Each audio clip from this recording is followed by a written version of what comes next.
Joe Biden has announced his executive order. The gist of it is border crossings, legal ones, incidentally, where asylum seekers come to the border and seek refuge in this country. And if those numbers are over 2,500 in any given week, then the president has the authority, according to this executive order, of shutting the border down. And then once he or she does, the border cannot be reopened until there is 7 contiguous days in which the number of people applying at the border, or I saying showing up at the border, is 1,500 or less. Now, this is very similar to something that Donald Trump did during his administration and was rejected by the courts. The ACLU has already come out and said they're going to challenge this. I hope they win. It's disgusting. It is contrary to U.S. law. It is contrary to international law. I think the UN has already weighed in on this and said this is illegal. Once you step foot in the United States and seek asylum, you are due a process in which to determine whether you qualify for that asylum or not. And it really is horrific. And is it all about politics? Yes. I assume so. Well, because border apprehensions are down 50% since December. So if this were actually about any crisis, as opposed to, say, trying to give himself what he perceived as a political victory before the debate in a few weeks, because he's going to want to have something to say to Trump when he talks about the border. I mean, there's really no evidence to suggest that it's because of some massive surge that's out of control. I mean, it is. Well, let's listen to Joe Biden first. I believe that immigration has always been the lifeblood of America. We're constantly renewed by an infusion of people and new talent. The Statue of Liberty is not some relic of American history. It stands for who we are as the United States. So I will never demonize immigrants. I'll never refer to immigrants as poisoning the blood of a country. And further, I'll never separate children from their families at the border. I will not ban people from this country because of their religious beliefs. I will not use the U.S. military to go into neighborhoods all across the country to pull millions of people out of their homes and away from their families to put detention camps and while awaiting deportation, as my predecessor says he will do if he occupies his office again. On my very first day as president, I introduced a comprehensive immigration reform plan to fix our broken system, secure our border, provide pathways for citizenship for dreamers, and a lot more. And I'm still fighting to get that done. But we must face the simple truth. To protect America as a land that welcomes immigrants, we must first secure the border and secure it now. The simple truth is, there is a worldwide migrant crisis. And if the United States doesn't secure our border, there's no limit to the number of people may try to come here, because there's no better place on the planet than the United States of America. For those that say the steps I've taken are too strict, I say to you that be patient. And goodwill of American people are wearing thin right now. Doing nothing is not an option. We have to act. We must act consistent with both our law and our values as Americans. I mean, let's just for a moment, give Joe Biden the benefit of the doubt here that this is a measure in which, be patient. This is a measure which is aimed towards, the American public's patience is running out. And this is a measure that's going to assuage that fear and deal with this problem so that Americans can rationally deal with it. This is a fundamental misunderstanding of what's going on and a total act of cowardice. This will not change the polling on immigration one single iota. It will not change it will not get Joe Biden higher marks on immigration. None of it. None of that will happen.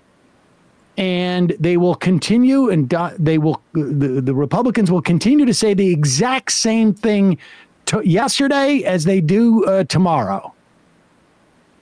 This is if you, and I don't even think it's necessarily something that the president had to address, period. There are a lot of other issues in which to address. But the fact is that there was a lot of sympathy for immigrants during Trump's years, and it could have been built upon. Oh, he could have, he could, the other way to politically address this is to actually address the issue and win the war of the idea around immigration. Which as opposed to ceding all the framing to the right. It's horrible. I think it's whatever gains they're hoping for in the short term are marginal compared to the long-term damage they're doing to the way to differentiate themselves on this topic. Because, like, what he says there, I'm not going to say immigrants are poisoning the blood of this country. Oh, that's lovely. You're not going to say like something that Nazis would say. That's great. The policy will reflect it. But I'm going to do something very like functionally equivalent to Donald Trump's asylum ban back when he was in office. And the same liberals I see either being silent or cheering this on were protesting that. I mean, that's just like partisan hypocrisy, obviously.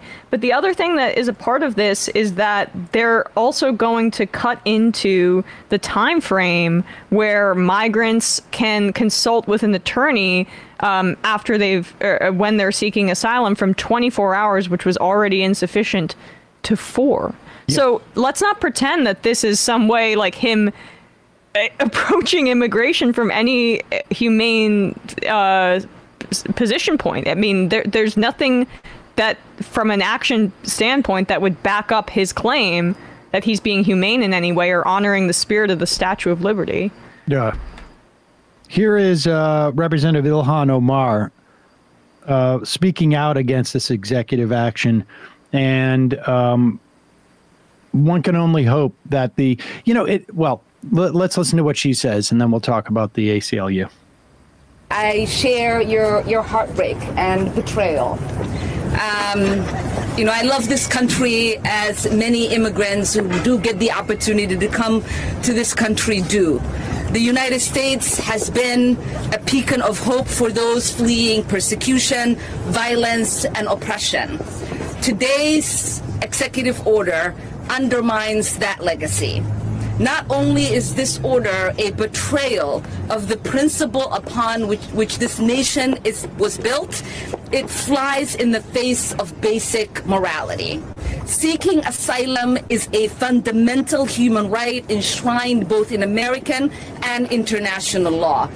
If the Biden administration is serious about addressing the border crisis, the way to do that is to create more and quicker legal pathways, not to put asylum laws to the side.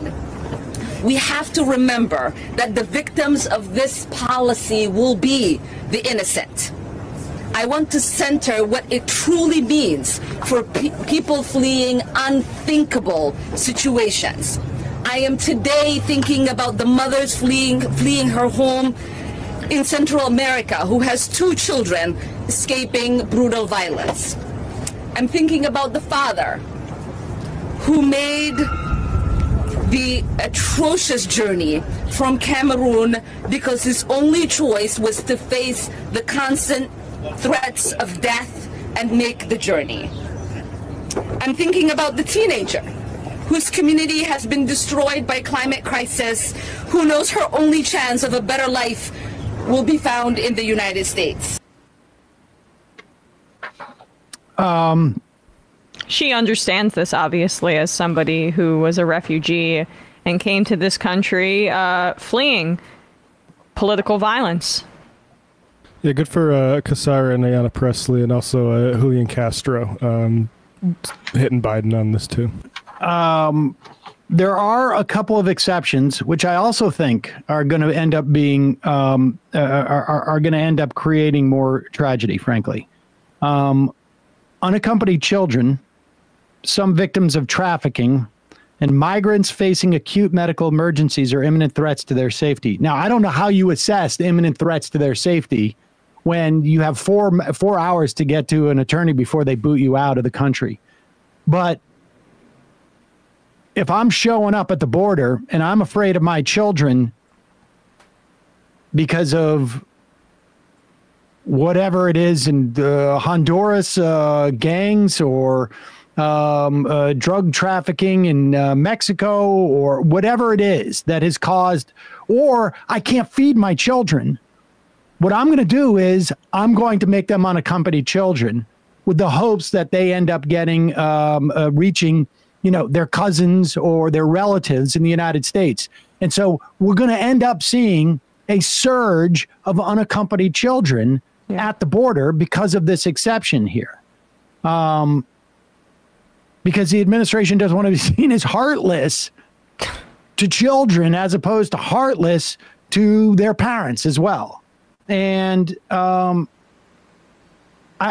hope is that the ACLU, and who announced immediately that they were going to challenge it, will prevent this. I mean, be able to enjoin it. I don't know how quickly they can do that.